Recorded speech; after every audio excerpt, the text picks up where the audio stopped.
I was at Radio Row yesterday, and I got a chance to speak to celebrities in sports about their predictions for which team will win the Super Bowl. So I grew up a Ram fan. My dad took me to the LA Coliseum back in the day, and I fell in love with them. And then in 1994, when they threatened to move, I was chairman of Save the Rams.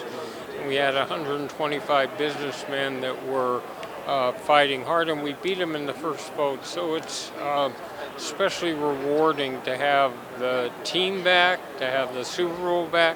They have a stadium that's a star in and of itself. I think Rams. I think that Cincinnati's playing with house money. They're too young to realize what pressure they're under. They're just playing loose and free and easy. But I think at the end of the day that Matthew Stafford and the vets on defense will take the day, but probably close. Oh, you know what? I'm expecting a high-paced game. I'm expecting a lot of excitement, a lot of great players in this game too, especially on the defensive side for the Rams. You know, I love watching those guys. I love watching the trenches in general. So seeing Aaron Donald and Von Miller, Michael Floyd and those guys, I just want to see a good game.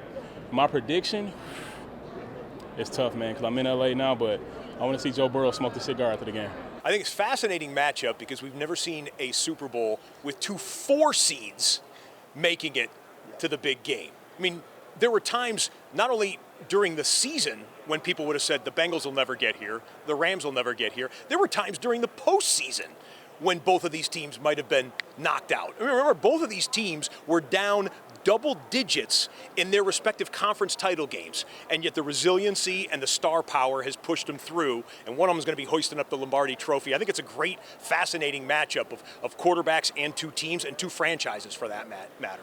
I would rather, if you were the Rams, hang your hat on Aaron Donald wrecking shop in between the tackles. And I think that's going to be one of the deciding factors, maybe the deciding factor in the game.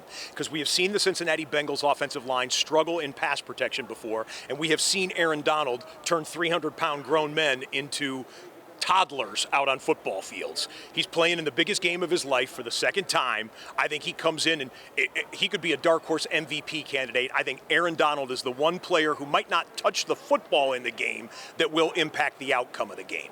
Well, I just talked about Aaron Donald and what I think he could do to impact this game. I think he lifts the Lombardi Trophy along with Matthew Stafford and Sean McVay and the Los Angeles Rams. And it wouldn't surprise me if they were able to force some turnovers, if this was maybe even a quote-unquote comfortable win for the Los Angeles Rams. But if you think that Joe Burrow and the Bengals are down at any point, you better not count them out. I hope for a great game, but if I had to make a pick, give me the Rams. From Q30 Sports and Ability Media, I'm Santino Maione.